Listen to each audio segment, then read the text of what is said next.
কেমন আছো বন্ধুরা? আজকে রোববার, কিরম কাটছে ছুটির দিনটা? খুশি খুশি মনে আছো? এই গরমে করবেই বা কি, যাবেই বা কোথায়? আর বৈশাখ মাসের গরম। তাও কবিপক্ষটা আরেকটু এগিয়ে এলে অনেক প্রোগ্রাম হবে। যারা ভালোবাসেন তারা নিশ্চয়ই দেখতে যাবেন। তো আমার তো আর যাওয়ার ক্ষমতা নেই, কারণ ডাক্তার বললো ওয়াকার নিয়ে হাঁটতে হবে, আর সোজা একদম হাঁটার চেষ্টা করবেন না। ব্যস্ত হয়ে গেল জীবনের রীতি। ওয়াকার নিয়ে হেঁটে এই সামনে সেজে গুজে বসি তোমাদের কাছে, যে শরীরের অবস্থা যে কী সেই শুধু আমি জানি আর আমার ভগবানই জানেন। যাকে রোজ এক কথা বলবো না বলি, কিন্তু বলে ফেলি। কিন্তু বলারও তো কাউকে চাই, কেউ তো নেই। আমার বাবা মা সবাই চলে গেছে। দিদি অনেক দূরে থাকে, তার সে নিজেও খুব অসুস্থ, মানে দুটো অপারেশন হবে তার পর। তার জন্য বহু চিন্তা আমার।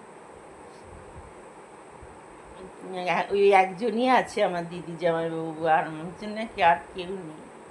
আর আমার দুই মেয়ে, এই নেই বললে আমার, অস্বীকার করলে ভীষণ, আমার দুই মেয়ে ভীষণ জড়িয়ে থাকে তার মাকে, তাদের মা। গলাটা দেখো না কীরকম হয়ে যাচ্ছে।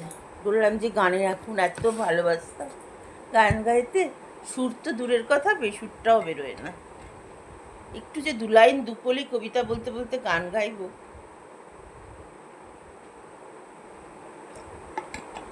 আগের বছরও করেছিলাম, এবছর আর পাচ্ছি না।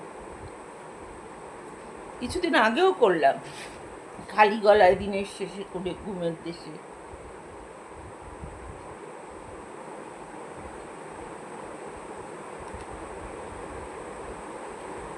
আবার একটা গল্প শোনাচ্ছি, আর কি ছোট গল্প, অনুগল্প বলতে যা বোঝায়।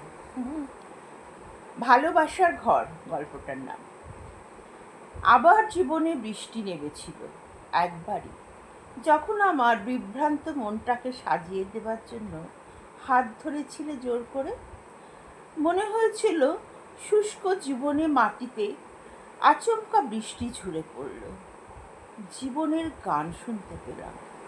খুবই স্বল্প সময়ের জন্য ভালোবাসা এসেছিল জীবনে।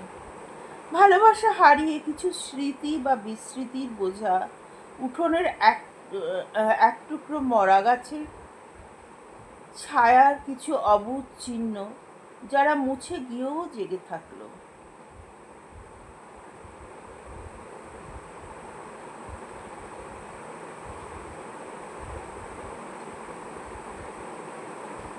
অবুঝ মন সবুজ মনের স্বাদ পেয়ে দুঃখকেই টেনে আনতে চায়, কিন্তু কেন বুঝতে চায় না দুটো সমান্তরাল রেখা কোনো দিন এক হয়ে মিলতে পারে না।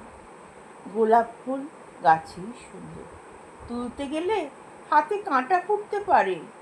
ভালোবাসার আঙিনায় মনটা কাঁটায় রক্তাক্ত হয়ে গেছে। তুমিও উঠে গেলে সাফল্যের উচ্চ শিখরে, আর আমি আগাছা হয়ে একধারে পড়ে থাকলাম। একদিন তোমার এক প্রোগ্রামে গিয়ে দেখি স্তাবকেরা ঘিরে ধরেছে অটোগ্রাফের জন্য। আমিও আমার চেনা ডায়েরিটা বাড়িয়ে ধরলাম, না তাকেই সই করে দিলে।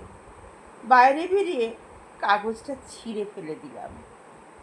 স্বল্প সময়ে পাওয়া জীবনের ভালোবাসার ঘরটা সত্যিই ভেঙে গেল। কেমন লাগলো গল্পটা?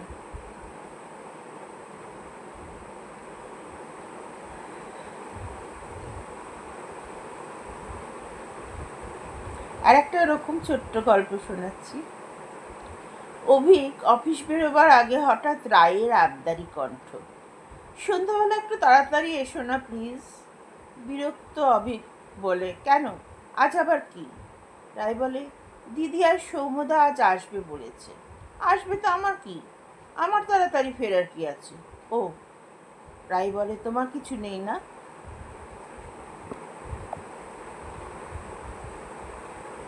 না, নেই।